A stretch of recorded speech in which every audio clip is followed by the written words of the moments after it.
Break से पहले हम ये क्वेश्चन कर रहे थे और ऑलमोस्ट एंड हो गया था, लेकिन डेड स्टेट की बात थी।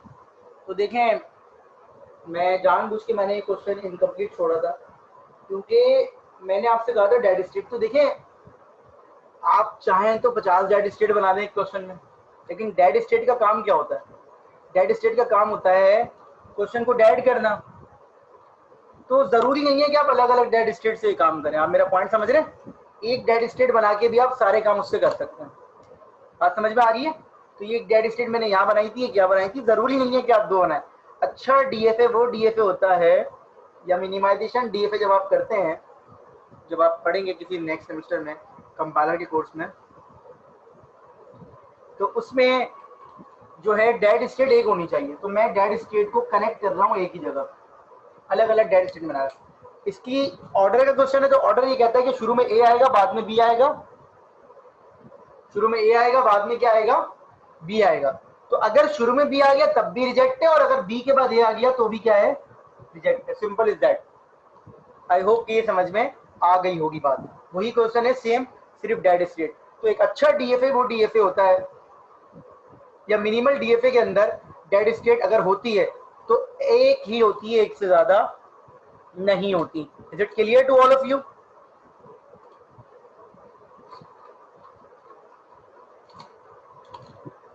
जी, क्लियर हो गई ये बात सबको?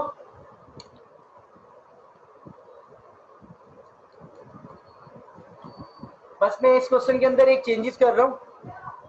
हाँ, हो सकती है। देखें, एक मैंने वर्ड यूज किया था मिनिमल का, मिनिमल डीएफए। तो मिनिमल डीएफए की बेसिक रिक्वायरमेंट ये भी होती है। देखें, डेड स्टेट का काम क्या है, तो अलग से डेड स्टेट बना के स्पेस जाया करने वाली बात है। तो एक ही काम एक ही स्टेट से करवा लें। मैं ये चेंजेस कर रहा हूँ कि मैं यहाँ पर लिख रहा हूँ एन ही लिख रहा हूँ मैं, सॉरी, यहाँ पर चेंजेस करने हैं मुझे 0। तो क्वेश्चन वही है, सिर्फ थोड़े से चेंजेस किए हैं मैंने। क्या किया है कि M and N can be equal to 0 and greater than equal to 0। तो अगर मैं इसके स्ट्रिंग लिखूं तो सबसे छोटा स्ट्रिंग एप्सिलॉन पॉसिबल है, सबसे छोटा स्ट्रिंग एप्सिलॉन पॉसिबल है। अगेन अगर टेक्निकली बात करें तो ये कह रहा है कि सर ऑर्डर का क्वेश्चन है, लेकिन अब लेंथ जो है ए और बी की वो आपकी मर्जी की हो सकती है। तो अगर मैं सिर्फ ए पिक कर रहा हूं तो this is okay now. Why? क्योंकि हमने कहा है कि बी जो है वो 0 टाइम भी हो सकता है। इसी तरीके से अगर मैं बी पिक कर रहा हूं तो this is okay now. Reason? क्योंकि हो सकता है ए आए ना डायरेक्ट बी आ जाए। लेकिन अगर मैं ये लिख रहा हूं तो अभी भी मैं आपसे ये कह रहा हूं कि ऑर्डर वाला क्वेश्चन है। अप लेंथ जो है वो 0 से स्टार्ट हो सकती है, लेकिन अभी भी ऑर्डर इंपॉर्टेंट है। ऑर्डर इंपॉर्टेंट का मतलब क्या है कि आपके number of A, number of B, any number of A followed by any number of B. अगर मैं इसको डिस्क्रिप्टिव फॉर्म में लिखूं तो क्वेश्चन ये कह रहा है कि which can accept any number of A followed by any number of B. Followed by का मतलब होता है ए के बाद भी आएंगे, तो एनी का मतलब हो गया कि 0 भी आ सकते हैं। तो अगेन अगर मैं इसका ऑटोमेटा बनाऊं तो वही वाली बात है कि सर देखें, क्वेश्चन बी से भी स्टार्ट हो सकता है। अब स्टार्टिंग में डेड स्टेट नहीं आई। अगर मैं इसको यहां रखता हूं, ये देखिएगा, जस्ट बिकॉज ऑफ एप्सिलॉन मैंने इनिशियल स्टेट को क्या कर दिया, फाइनल बना दिया। अब मैं ए शुरू में लगा रहा हूं, इसका मतलब अगर शुरू में ए आते रहेंगे तो मैं एक्सेप्ट कर सकता हूं, सिर्फ ए को एक्सेप्ट कर सकता हूं। ये वही वाला क्वेश्चन हो गया थोड़ी देर पहले किया था। अब अगर जैसे ही पहला बी आएगा मैं याद रखूंगा और सिर्फ बी को भी एक्सेप्ट कर सकता हूं। तो इतना क्वेश्चन जो मेरा है वो मुझसे ये कह रहा है कि any number of A followed by any number of B, any number of A followed by any number of B.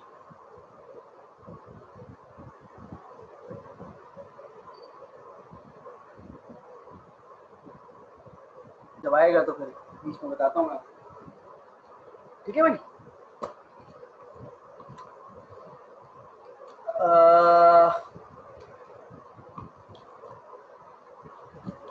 कहाँ थे? सही है। तो शुरू में अगर ए आ जाता है ओके, अगर ए के बाद बी आता है तो इट्स ओके, और अगर बी के बाद ए आता है तो फिर रिजेक्ट करना है। ठीक है ना? तो अब इनिशियली जो है वो आप रिजेक्ट कर सकते नहीं है, क्योंकि number of A, number of B जो है वो एज इट इज हो सकते हैं। ठीक है?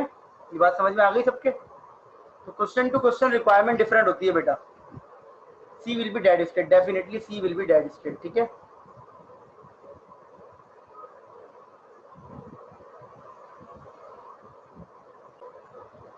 जी अमार साहब कह रहे हैं कि मेरी लॉजिक बहुत स्ट्रांग है इसलिए फौरन ऑटोमेटा बन जाता है। बेटा एक चीज तो लॉजिक होती है, दूसरी चीज ये होती है कि कोर्स मैंने बहुत दफा पढ़ा लिया, तो मुझे बाइक पे चलते हुए भी कुछ पूछोगे ना, रात को हिला के भी कुछ पूछोगे सर ये सवाल का जवाब दे दो, तो मैं वो भी दे दूंगा, ठीक है, क्योंकि मैं क्वेश्चन बहुत दफा कर चुका हूँ।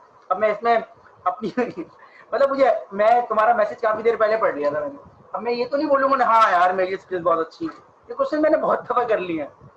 लेकिन अगेन जब मैं पहली दफा कर रहा था तब भी मैं इनको कर सकता था क्योंकि मैं बेसिक पॉइंट को पकड़ लेता हूँ, तो मैं वो पॉइंट्स आपको भी बता रहा हूँ। ऐसा नहीं है बेटा कि आप नहीं कर सकते ये question.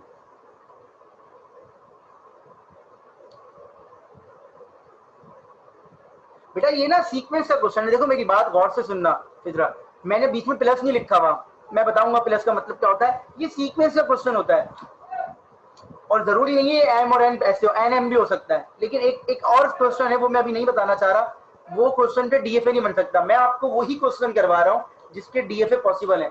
If you remember from the first class, आपको याद होगा वो एक हायरार्की बनाई थी हमने, चॉम्स्की हायरार्की बनाई थी, उसमें डिफरेंट लैंग्वेजेस थी। या पहली लैंग्वेजेस की बात कर रहे हैं, कौन सी है? Regular language. अभी रेगुलर लैंग्वेज की आप बात कर रहे हैं, मैंने आपको इतने एग्जाम्पल करवा दिए डीएफए की कि जब आप नेक्स्ट टॉपिक पे जाएंगे ना तो आप 4 एग्जाम्पल करके वो टॉपिक समझ जाएंगे, क्योंकि ये बेसिक है। आपको लैंग्वेज बनाना, समझना, डिजाइन करना, स्ट्रिंग समझना और उसके बाद ऑटोमेटा बनाना। अगर मैं आपको किसी और लैंग्वेज की कैटेगरी पे लेके जाऊंगा तो इंशाल्लाह आपको प्रॉब्लम नहीं होगी। तो मैं 3-3.5 हफ्ते शुरू में यही करता हूँ कि डीएफए समझाता हूँ स्टूडेंट को। अभी मैं एनएफए की तरफ जा रहा हूँ, ठीक है बेटा। ये कैरेक्टर से कोई फर्क नहीं पड़ता, ये एक्स वाई जी हो, ये कुछ भी हो, ये सिर्फ एक just for the sake of differentiation है कि भाई आपको समझ में आ जाए।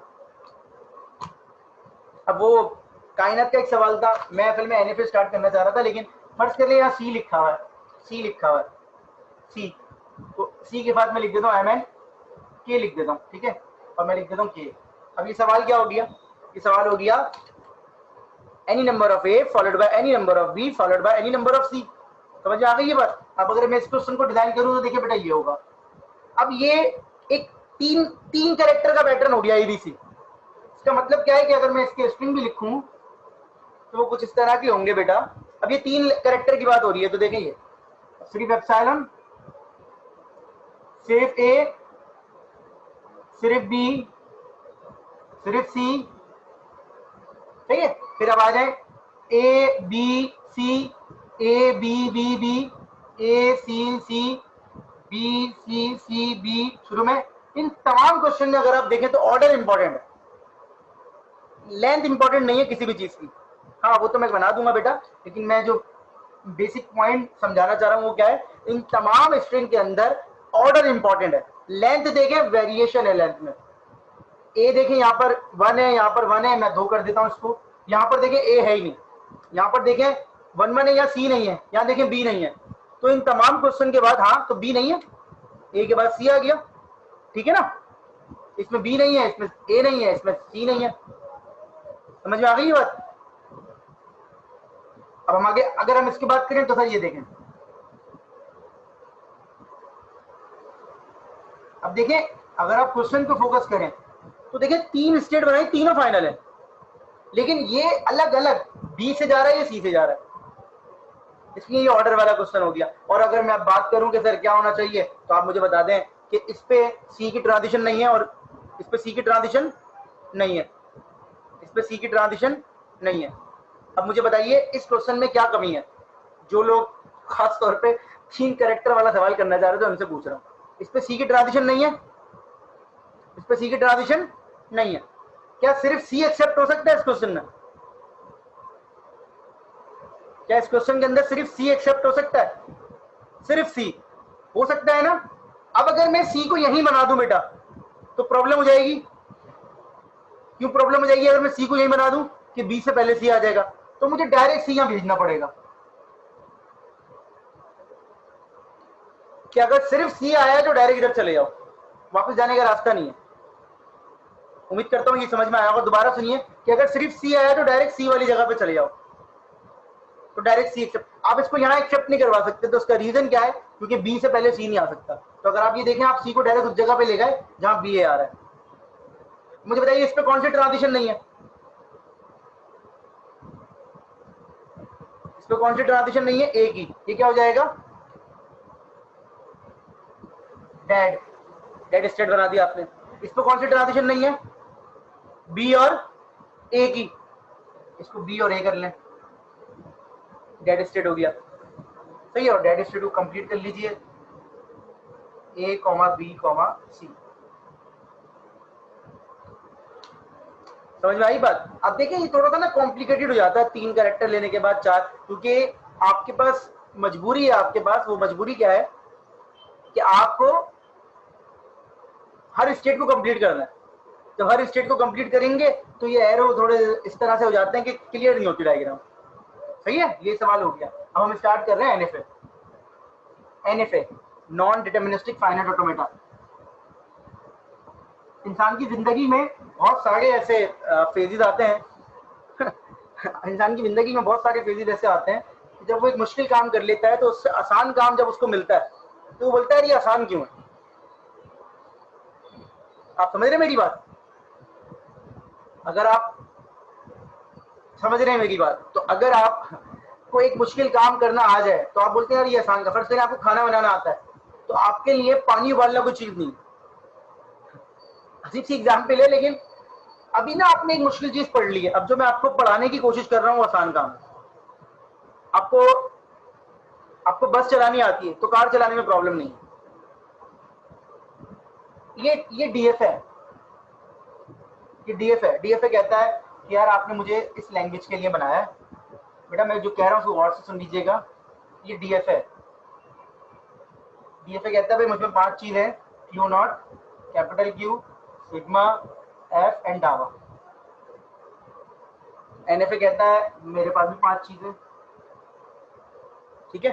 एनएफए भी कहता है कि मेरे पास 5 चीजें, बराबर में रख देते हैं। कहता है ये तमाम चीजें तो हम लोगों की सेम है। ये क्या था, नो इशू। ये देखें क्यू नॉट क्या है, इनिशियल स्टेट, कैपिटल क्यू था set of finite state, sigma क्या था अल्फाबेट, और एफ क्या था सेट ऑफ फाइनल स्टेट्स। ये 4 चीजें वही है जो डीएफए की थी, तो सेम हो गया, ठीक है। सेम, बोथ आर सेम, मतलब कोई फर्क नहीं है, ये है फर्क। ये क्या है, ट्रांजिशन फंक्शन, ठीक है, ट्रांजिशन फंक्शन। क्यू नॉट था बेटा, क्यू नॉट होता है इनिशियल स्टेट, ठीक है, क्यू नॉट होता है इनिशियल स्टेट। अच्छा जी,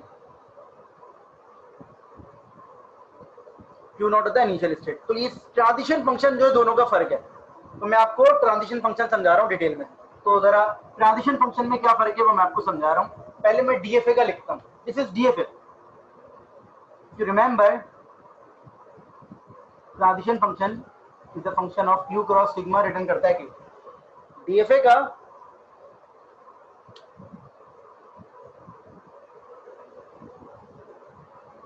अच्छा एक मिनट, पता नहीं भाई,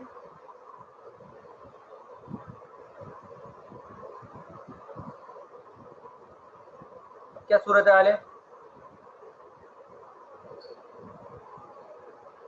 पूरी स्क्रीन पे आ रही है या कुछ कट रहा है?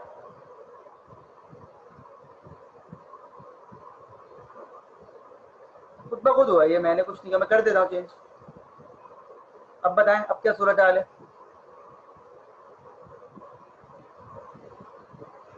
बस वो हैंग हो गया था, ठीक है, खुद ही वो, उसको बस मैंने उसी सेटिंग पे दोबारा लिया है, ठीक है। तो ये डीएफ है, ये डीएफ है बेटा, ठीक है। डीएफ क्या कह रहा था कि क्यू और सिग्मा आपस में ऑपरेशन करेंगे। सपोज कीजिए हमारे पास 2 स्टेट हैं और 2 ही अल्फाबेट है। ये पूरी चीज रिवाइज करनी पड़ रही है मुझे सिर्फ इसलिए कि ताकि आपको ये आइडिया आ जाए। तो ए और बी जब आपस में ऑपरेशन करेंगे ये, तो आपके पास रिटर्न में क्यू मिलेगा। क्यू क्या है, ए और बी। कि अगर आप कैपिटल ए पे खड़े हैं, स्मॉल ए की ट्रांजिशन होगी, या तो आप ए पे जा सकते हैं या बी पे। गौर से सुनिएगा ये बात, कैपिटल ए पे खड़े में स्मॉल ए की ट्रांजिशन होगी, या तो आप कैपिटल ए पे जा सकते हैं या कैपिटल बी पे, given that you have only 2 states. Are you getting me? Given that you have only 2 states, आपके पास सिर्फ 2 स्टेट्स हैं। ये बात समझ में आ रही है? मैं सिर्फ 2 स्टेट की एग्जांपल लेके समझा रहा हूं ताकि कॉम्प्लिकेटेड ना हो। अगर आप ए पे खड़े में, स्मॉल बी आता है तो ए या बी पे जाएंगे एंड सो ऑन।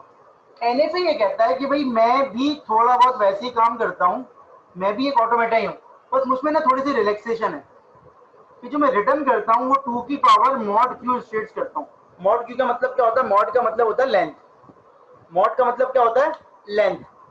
मतलब क्या है कि अगर ए और बी दो स्टेट्स हैं और ए और बी दो अल्फाबेट्स हैं, तो इनके दरमियान में जो कॉम्बिनेशन बनेंगे वो तो 4 ही बनेंगे।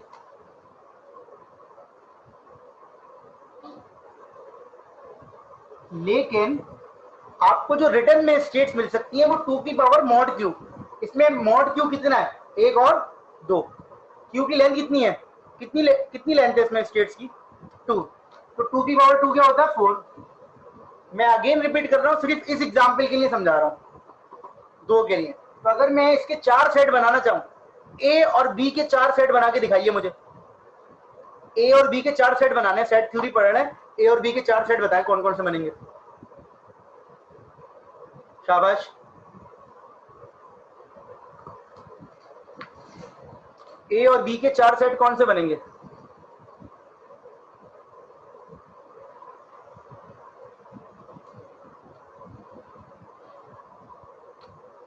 एक बनेगा नल सेट, एक बनेगा कैपिटल ए, एक बनेगा कैपिटल बी, एक बनेगा ए एंड बी।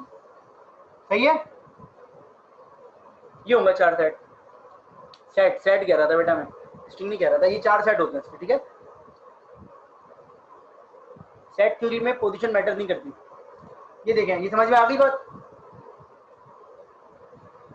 ये समझ में आ गई बात? 4 सेट बने इसका। हाँ, null set A B and A B. अब ये कह रहा है कि ए पे खड़े में स्मॉल ए की ट्रांजिशन होती है, तो आपको 4 ऑप्शन है पॉसिबल। इन चारों में से कोई भी एक चूज कर सकते हैं।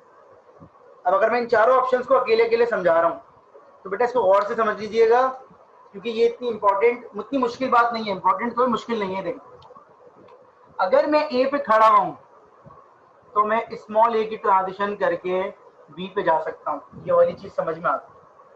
ये वाली चीज, मैं ए पे खड़ा हूँ, स्मॉल ए की ट्रांजिशन करके मैं बी पे जा सकता हूँ। ये वाली चीज समझ में आती है? अगर मैं ए पे खड़ा हुआ हूँ, मैं स्मॉल ए की ट्रांजिशन करके ए पे जा सकता हूँ।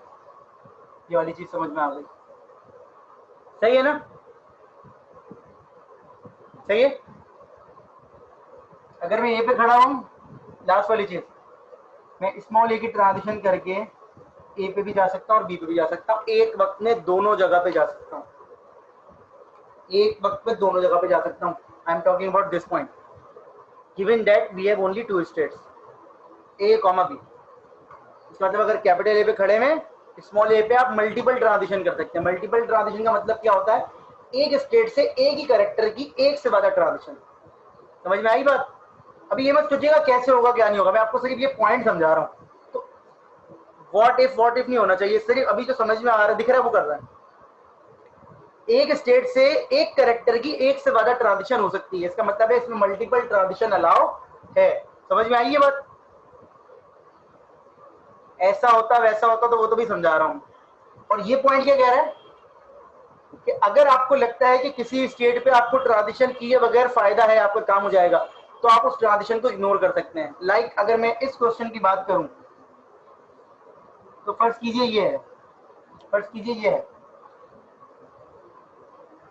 मुझे नहीं पता इसका सवाल क्या है, लेकिन इस पे कैपिटल ए पे स्मॉल बी की ट्रांजिशन नहीं है। इस कैपिटल ए पे स्मॉल बी की ट्रांजिशन नहीं है। ऐसा ही है ना? इस कैपिटल ए पर स्मॉल बी की ट्रांजिशन नहीं है। ऐसा ही है?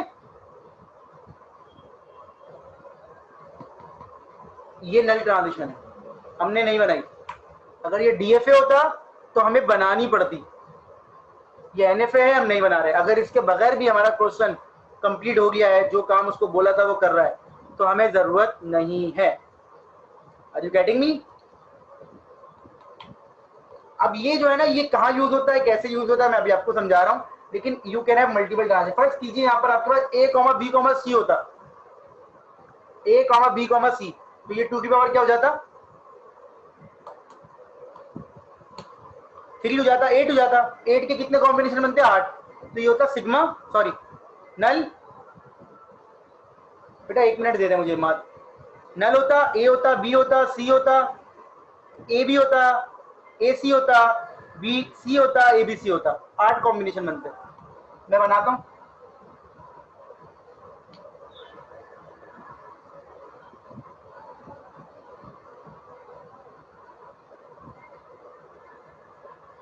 क्या मतलब है? मल्टीपल ट्रांजिशन का वर्ड यूज कर रहा हूं, वो 2 ट्रांजिशन का वर्ड यूज नहीं कर रहा। तो एबीसी तीनों पे जा सकता था फिर, या ए सी पे भी जा सकता था, या बी और सी पे भी जा सकता था, या ए और बी पे भी जा सकता था। समझ में आ गई है बात?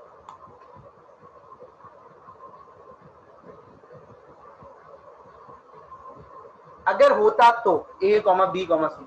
अब मैं इसके कुछ क्वेश्चन करवा रहा हूँ, सबसे आसान क्वेश्चन करवा रहा हूँ। पहले एक चीज और देख लीजिए, ये बात है जो मैं कह रहा हूँ, अगर याद रखेंगे तो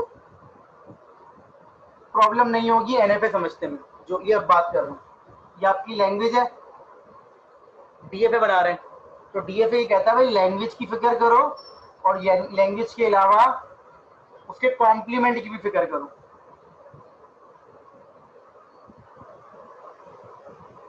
डीएफए क्या कहता था? लैंग्वेज को आपने एक्सेप्ट करवाना है और मेक श्योर करें कि उसका जो कॉम्प्लीमेंट है वो रिजेक्ट भी हो। कॉम्प्लीमेंट मतलब क्या है? लैंग्वेज के अलावा हर चीज। कॉम्प्लीमेंट क्या है? लैंग्वेज के अलावा हर चीज। ये सब बात समझ में आई?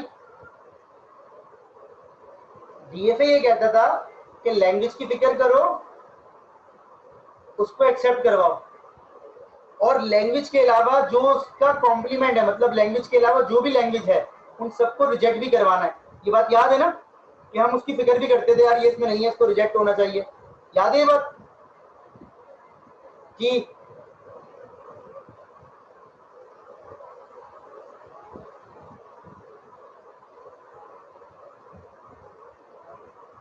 ये बात याद है ना सबको कि लैंग्वेज के अलावा जो चीजें उसको रिजेक्ट भी करवा। एनएफए क्या कहता है? एनएफए ये कहता है कि आप इतना परेशान ना हो, आप लैंग्वेज की फिक्र कर लें और लैंग्वेज के अलावा जो नहीं है, जो आपको लगता है लैंग्वेज का पार्ट नहीं है, उसके लिए आपको ट्रांजिशन बनाने की जरूरत नहीं है। मतलब अगर आपको लगता है कि भाई इस ट्रांजिशन से आप रिजेक्ट करवाने के लिए काम कर रहे हैं, तो उसको आप इग्नोर कर सकते हैं। मतलब कॉम्प्लीमेंट के लिए you don't need any transition, मतलब कॉम्प्लीमेंट के लिए आपको किसी ट्रांजिशन की जरूरत नहीं है। अब ये जो मैं बात कर रहा हूँ मैं आपको समझाता हूँ, ठीक है? तो ये फोकस कीजिएगा कि लैंग्वेज की फिक्र करूंगा, लैंग्वेज के अलावा जो चीज नहीं है वो कैसे रिजेक्ट होगी, देखिएगा आप। तो मैं एक सवाल करवा रहा हूँ, आपको ये बात समझ में आएगी। सबसे आसान सवाल है जिससे आपको समझ में आ सकता है। स्टार्ट विद ए।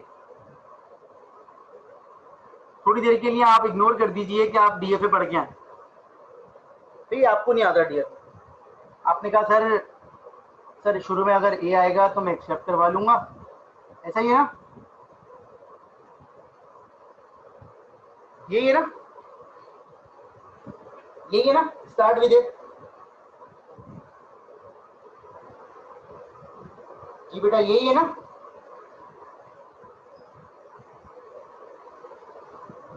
यही होना चाहिए भाई। अगर शुरू में ए आया तो फाइनल पे आएगा, और उसके बाद कुछ भी आया तो एक्सेप्ट। अब अगर आप डीएफए बना रहे होते तो आप क्या कहते हैं? आप कहते सर इस पे बी की ट्रांजिशन करके इसको डेड स्टेट पे लेके जाए, ऐसा ही है? इस पे नहीं कर रहे हम, इस पे नहीं कर रहे। हमें फ्लेक्सिबिलिटी है, हमें फ्लेक्सिबिलिटी है कि आप इग्नोर कर दें। अब आप बोल रहे हैं सर ये फिर बाद में बताऊंगा कि भाई ये पहले क्यों नहीं पढ़ा और ये क्यों नहीं पढ़ा, लेकिन अगेन अगर परसेंटेज पे ट्रांजिशन आती है ये तो आपको पता ही है, ये एक्सेप्ट होना चाहिए।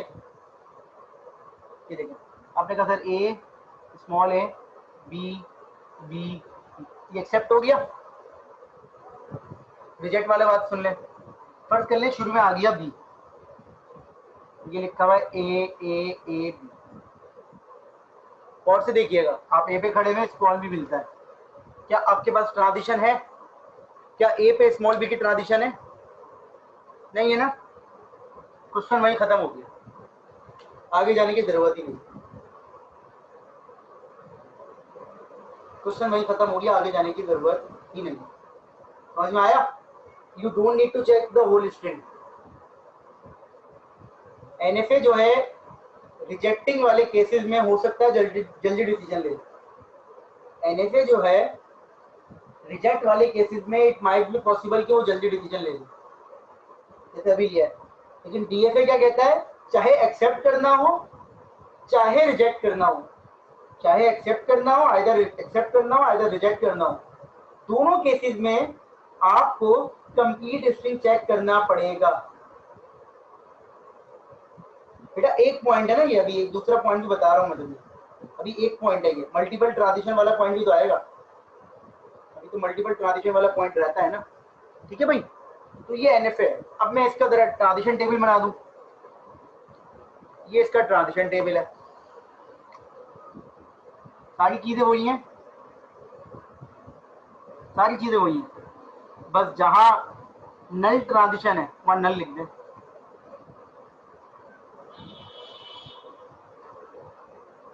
सारी चीजें वही हैं, जहां नल ट्रांजिशन है वहां नल ट्रांजिशन लिख दें। क्लियर?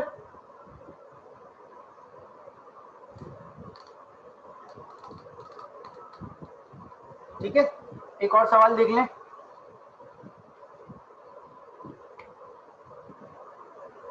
एंड विद ए, मुझे बताइए एंड विद ए की लॉजिक क्या होगी? अगर सिंपल उर्दू में पूछूं आपसे कि एंड विद ए की लॉजिक क्या है, सिंपल डिस्क्रिप्टिव फॉर्म में बता दें एंड विद ए का मतलब क्या होता है। मतलब अगर स्ट्रिंग की फॉर्म में बताएं तो एंड विद ए का मतलब क्या होता है?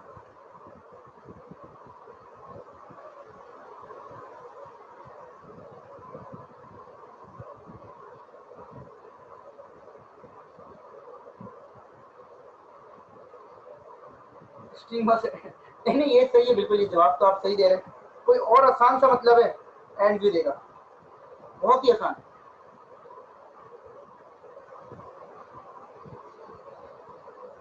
क्या मैं ये कह सकता हूँ, चले शायद आप उस चीज तक पहुंच नहीं पा रहे, क्या मैं ये कह सकता हूँ कि सर स्टार्टिंग में सर कुछ भी आता रहे, आखिरी जो होगा वो एंड हो ए होगा। सर स्टार्टिंग से लेके सेकंड लास्ट तक कोई भी स्ट्रिंग आते रहे, फाइनल पे जाने के लिए मुझे ए चाहिए, ऐसे ही है ना? कुछ भी आता रहे, आखिर में जाने के लिए मुझे ए चाहिए।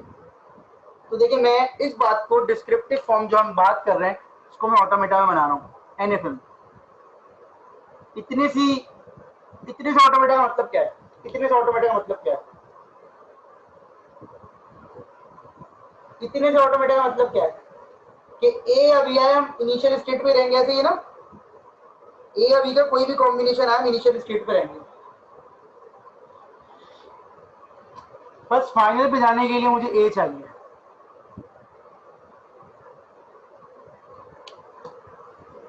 बस फाइनल पे जाने के लिए मुझे क्या चाहिए? ए चाहिए।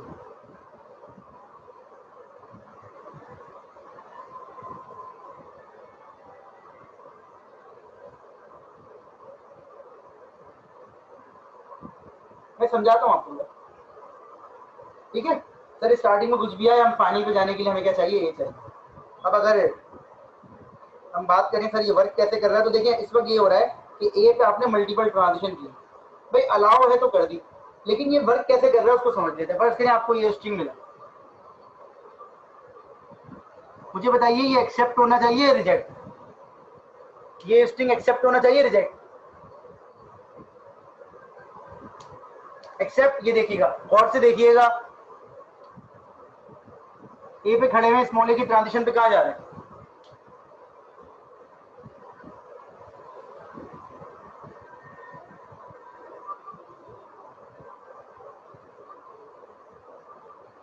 कौन कौन सी स्टेट है बेटा बताएं? ए पे खड़े हुए स्मॉल ए की ट्रांजिशन पे आप दो जगह पे जा रहे हैं, कौन कौन सी जगह पे जा रहे हैं? A and B. तो जस्ट लाइक जैसे क्रॉस प्रोडक्ट में आपने दो स्टेट लिखी थी एक साथ, यहाँ भी आप लिख सकते हैं। आपने बोला ए पे खड़े हुए स्मॉल ए पे आप दो जगह पे जा रहे हैं, समझ में आ गई ये बात?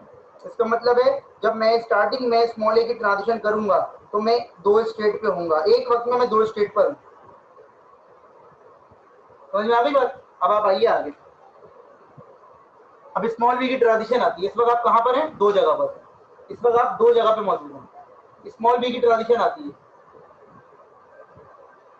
इस वक्त आप दो जगह पे मौजूद हैं, स्मॉल बी की ट्रांजिशन आती है, दोनों पे इंडिविजुअल चेक कीजिए स्मॉल बी की ट्रांजिशन। कैपिटल ए पर स्मॉल बी आपको कहां लेकर जा रहा है? कैपिटल ए पर स्मॉल बी आपको लेके जा रहा है ए पर, और कैपिटल बी पर स्मॉल बी कहां लेके जा रहा है आपको? नल। कैपिटल बी पर स्मॉल बी आपको लेके जा रहा है नल। नल मतलब नथिंग। आप अभी भी एक स्टेट पर मौजूद है ना? आप अभी भी एक स्टेट पर मौजूद हैं, अभी भी आप एक स्टेट पर मौजूद हैं, अभी भी आप एक स्टेट पर मौजूद हैं। पर बेटा ये तो मैं आपको समझाने के लिए कर रहा हूँ, ऐसे तो नहीं करते ना। अब देखिए, अब मैं ए पर खड़ा हूँ और स्मॉल ए की ट्रांजिशन आती है, फिर दोबारा दो स्टेट पर आ गई, फिर अब मैं दो स्टेट पर खड़ा हूँ, ए पर स्मॉल ए कह रहा है ए बी और बी पर स्मॉल ए कह रहा है नथिंग। हाँ बता रहा हूँ बेटा, बता रहा हूँ मेहनत बता रहा हूँ। आप थोड़ी ऑटोमेटा ही हो सकता है, ऑटोमेटा तो हो सकता है दूसरी जगह पर, मुझे थोड़ा सा टाइम दे दो। स्ट्रिंग खत्म हो गया, बताएं क्या मैं किसी एक भी फाइनल स्टेट पर हूँ? स्ट्रिंग खत्म होगा, इट माइट बी पॉसिबल कि आप एक से ज्यादा स्टेट पर हो या एक स्टेट पर हो। अगर आप किसी एक भी फाइनल स्टेट पर हैं तो आपका स्ट्रिंग क्या हो जाएगा? एक्सेप्ट, अदरवाइज क्या हो जाएगा? रिजेक्ट। मुझे बताइए क्या आप इस वक्त फाइनल स्टेट पर हैं?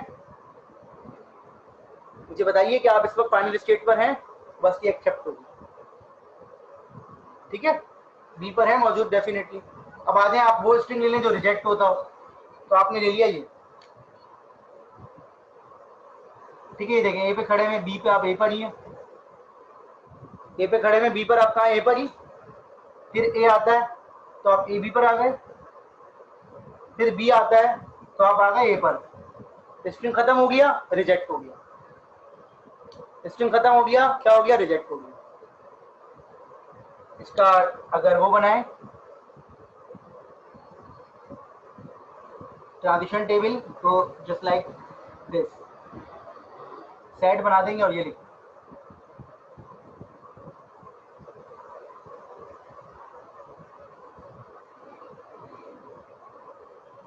सही है भाई।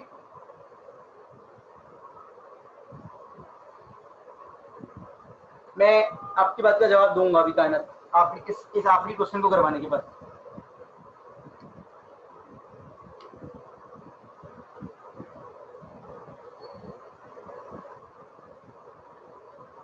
कंटेन एटलीस्ट, क्या लॉजिक है कि सर शुरू में कुछ भी आए, आखिर में कुछ भी आए, फाइनल पे जाने के लिए कम से कम एक ही चाहिए, ऐसा ही ना? सर शुरू में कुछ भी आए, आखिर में कुछ भी आए, फाइनल पे जाने के लिए क्या चाहिए? कम से कम एक ही चाहिए। तो ये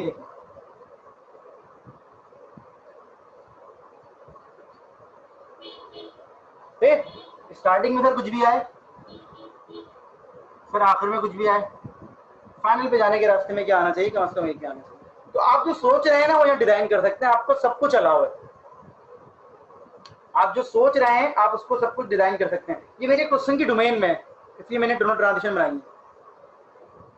मतलब अगर पहला ये आ गया है, उसके बाद कुछ भी आ सकता है ना, तो इसलिए वो मुझे बना के दिखाना है, मैंने डिजाइन कर दिया उसे। Is it clear?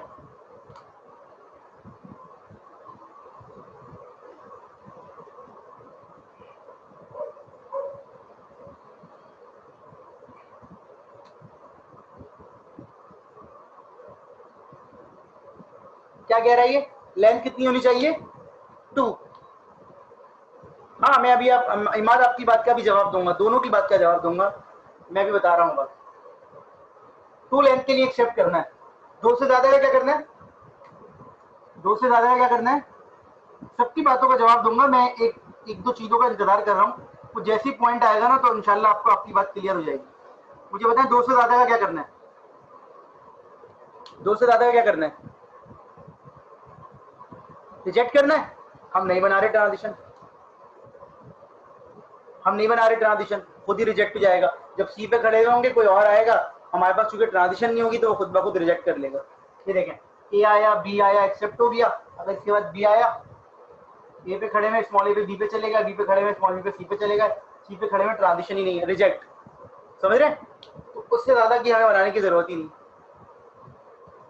ये चूंकि हमारी क्वेश्चन की डोमेन से बाहर हो गई ये चीज, तो हम उसको डिजाइन ही नहीं कर रहे। क्लियर? क्लियर हो गई ये बात?